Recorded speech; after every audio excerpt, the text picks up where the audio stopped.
I'm always a believer, even when you're talking professionally, let people know the human that you are, the things you're interested in, because you'll.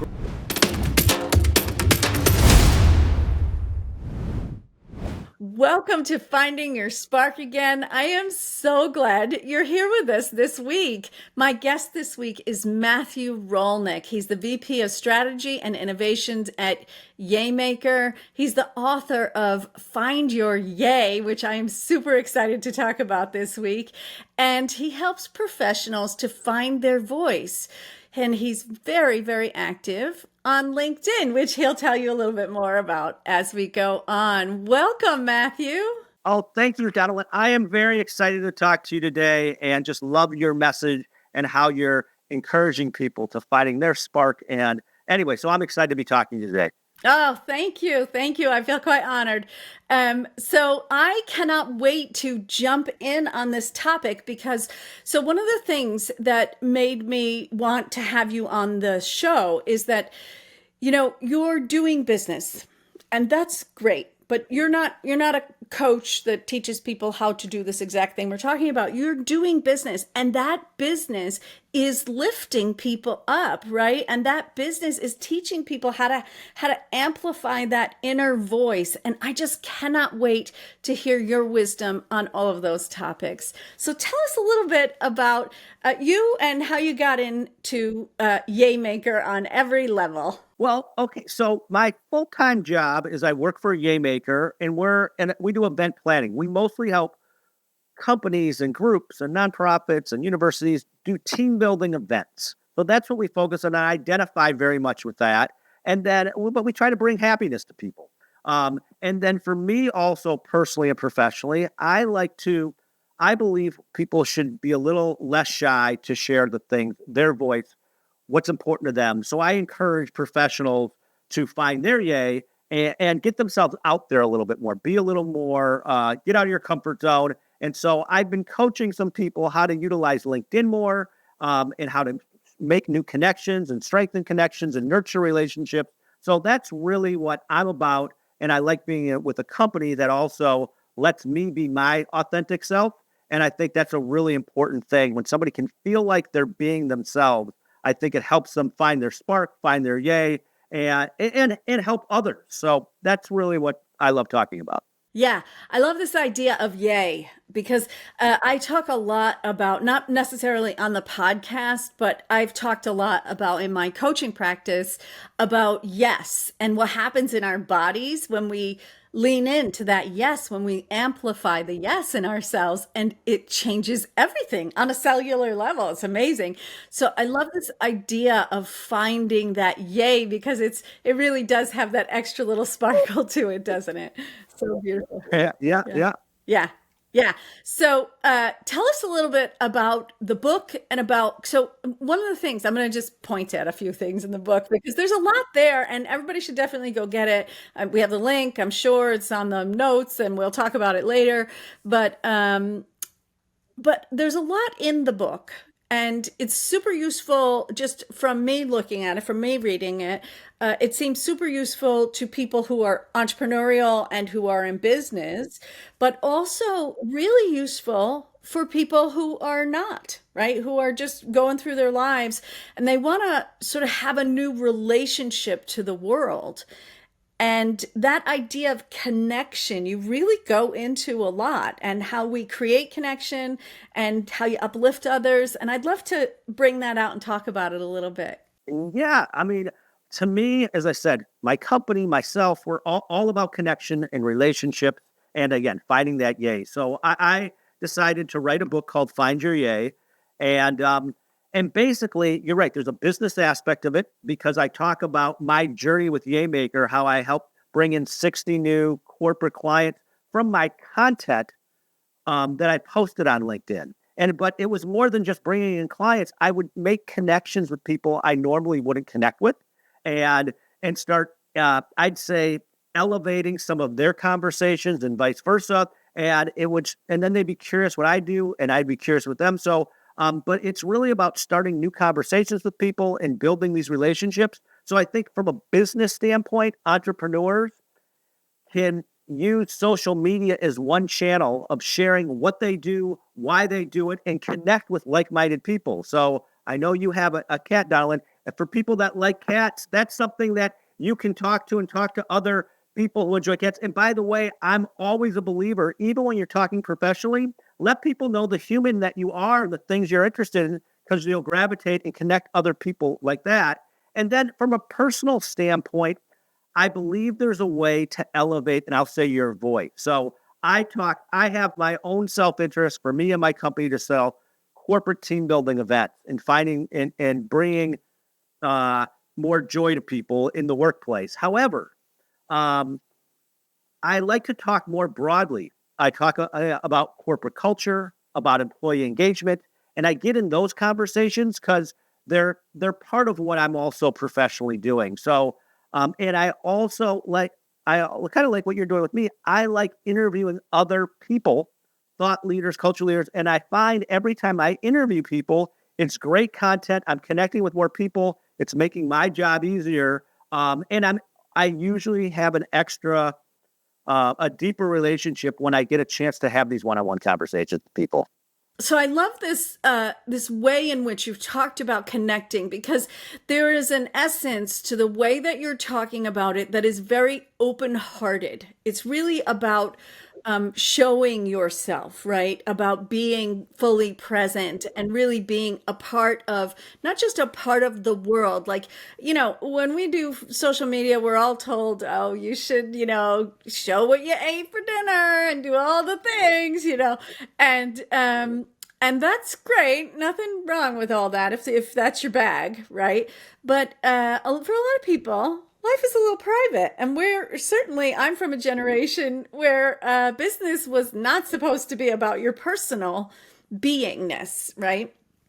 And so bringing that out and doing it in a way that is vulnerable and open-hearted is really tricky, right? Because you don't just want to, like, if you're going through a divorce, be like, I know you've been going through a divorce and whatever, all the things, right? So vulnerability is not necessarily everything that is happening in my life I'll just plant on you.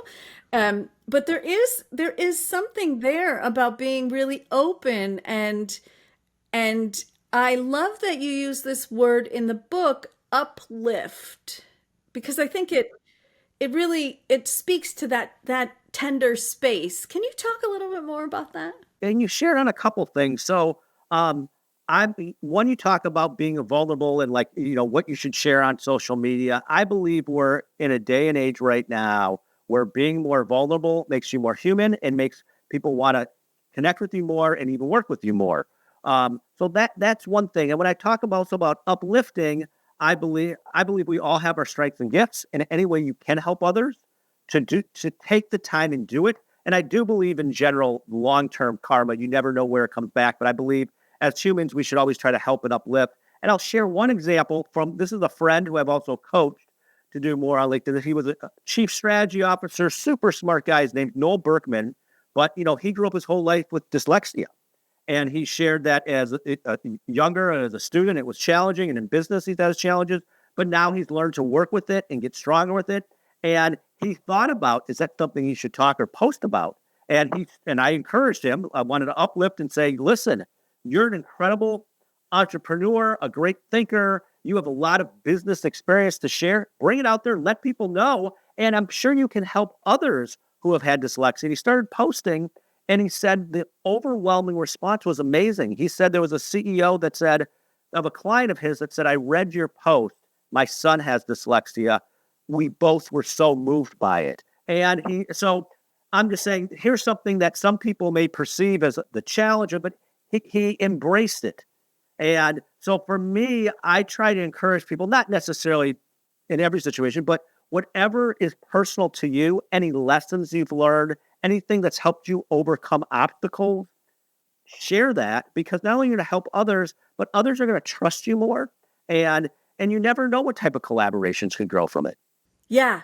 There's sort of a jumping off into the faith of the unknown when you open a conversation, any conversation, when you do it with that in that open space. Yeah. You even mentioned divorce. I know some thought leaders on LinkedIn that talk and they share they're open about their personal situations, but they share it within the a context and nuanced ways of business lessons or life lessons that people can connect to relate to. And it's not so, it's not so much seeking attention as much as, hey, this is what I've learned. Here's how I've tried to overcome. Here's what I recommend others. As people, it's just all trying to get better and learning, and we all go through our ups and downs. So Yeah, I love that saying, share your scars, not your wounds, right? When we're actively going through something, sometimes we're in a space that is really unpredictable and isn't necessarily for everybody, right? It's for our most intimate relationships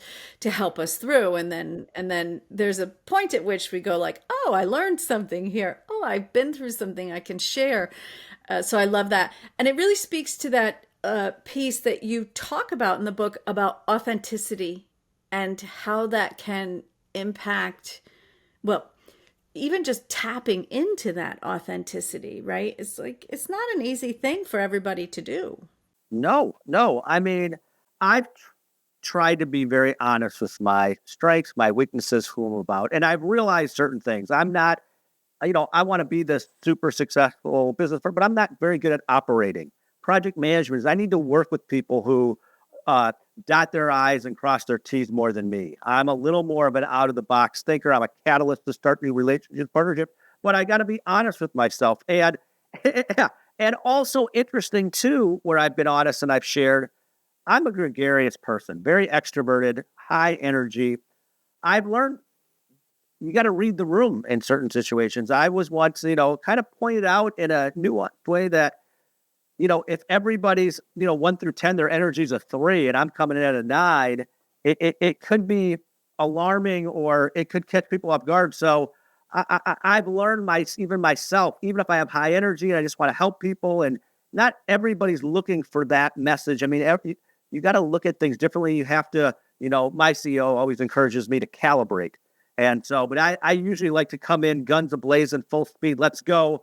I mean, I've got a little bit of a Tony Robbins kind of vibe. I just let's go, go, go. And I know everybody comes from different spaces, different points of view, different perspectives. And me as a human and professional, I'm learning to constantly improve to make sure I'm understanding where people are at and what they're looking for and how I can potentially come off maybe too abrasive for some, maybe too high. I mean, I have to read the room, and that's something I'm always trying to get better at. Well, I love that word calibrate. I love that word because we talk so much in my world about finding the nuance of a specific emotion, right? But there's also the idea of amplification that you're talking about. So it is a really important piece of the puzzle that hardly ever gets brought up. That idea that, like, when you walk in a room, if you're the happiest person there or the saddest person there, then there's some sort of mismatch going on. But also, if you're the loudest or the quietest, right? If you're like, your whole energy is so big that everybody in the room turns and looks at you when you come in, right? Then there's something going on there that's a little bit mismatchy. Yeah. Absolutely, absolutely. So, but that's something I think about, and again, I try to really, I'm trying to listen more and understand people more, and just be more mindful of situation. And I love that it really connects into this idea of having these genuine connections. In one part of your book, you were talking about I kept these thousands of connections, and I thought, how how did you do that? Right, that's a lot. Can you talk to us about that? By the way, I've been on several podcasts, and not that many actually read the book. So I really appreciate you reading the book and asking questions about it, and helped me think about things as well. But so for me, I enjoy staying in touch with people, so it helps. And so I carve out time to reach out to people, talk to people. If something I get alerted on LinkedIn, I see anybody. The basics are they get a new job, they got a promotion, they're looking for work, um, birthdays. Those are things I want to make sure I have a touch or at least a small message. But if let's just say I read an article that I find very interesting, or there's some new information out there, something I learned about AI or whatever it is, I might think about or see something and I might send that to 15 or 20 people.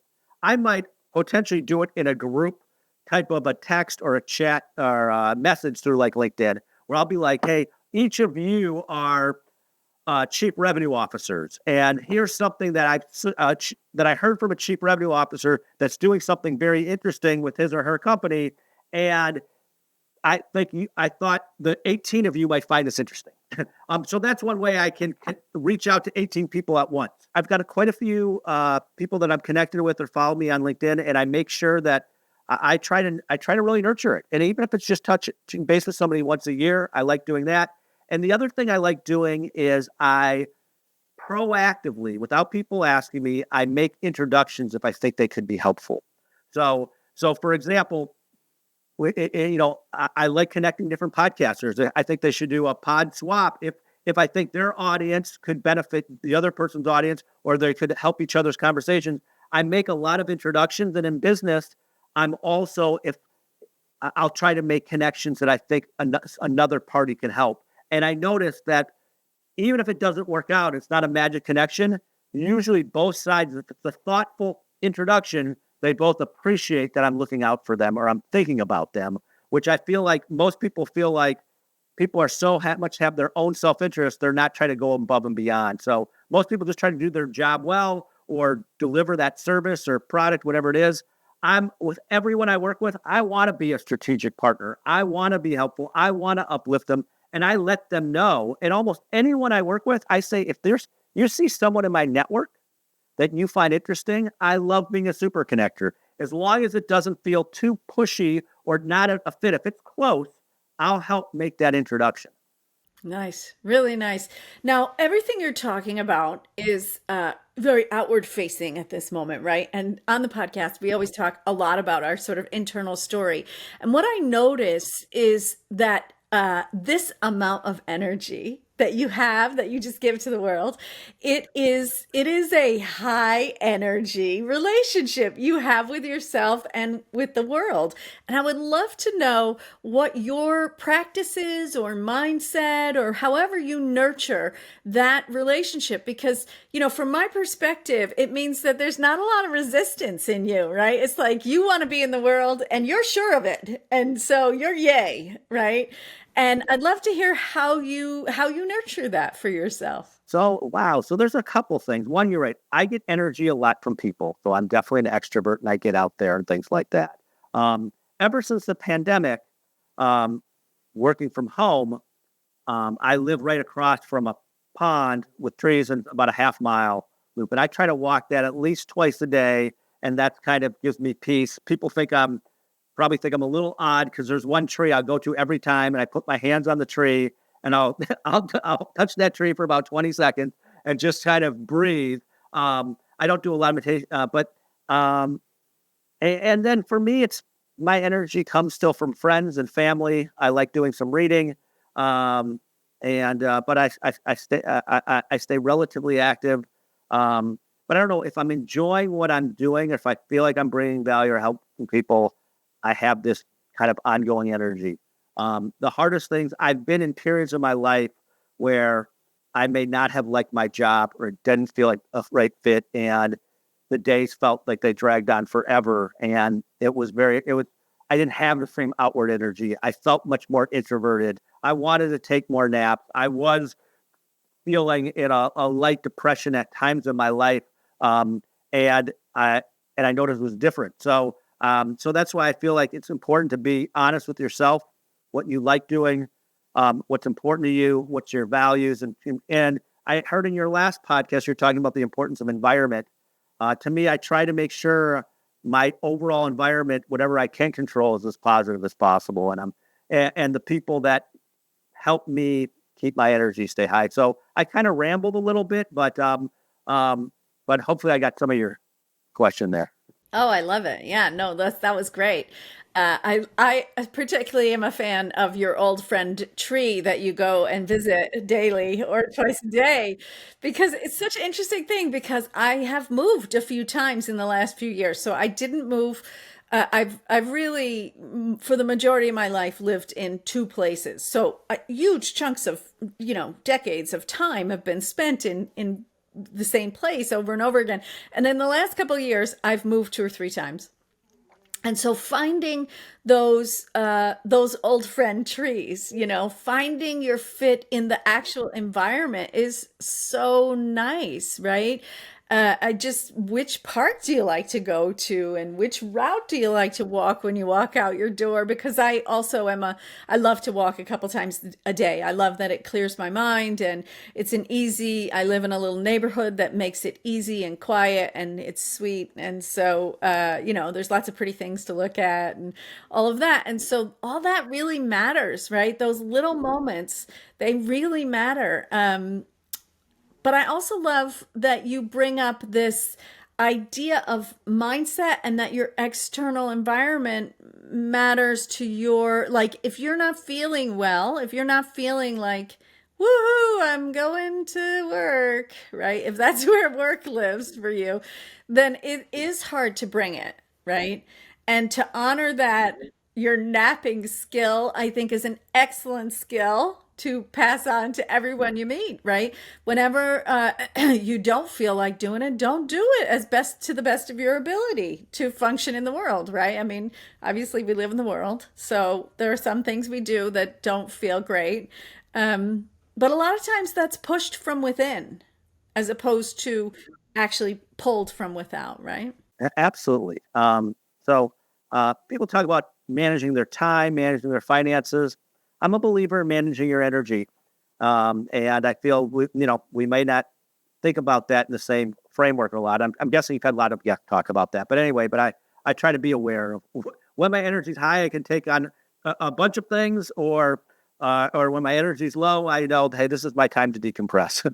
Yeah, that's such an important thing. And I find that when I am in a higher energy, I'll be that way for days, and I'll take on those projects like we talked about. And I'll have like 50 projects. I'm like, yes, I got this and this and this and this. And then 5 days later, I'll be like, whoo, that was a lot. And there's tons of them still left to do, right?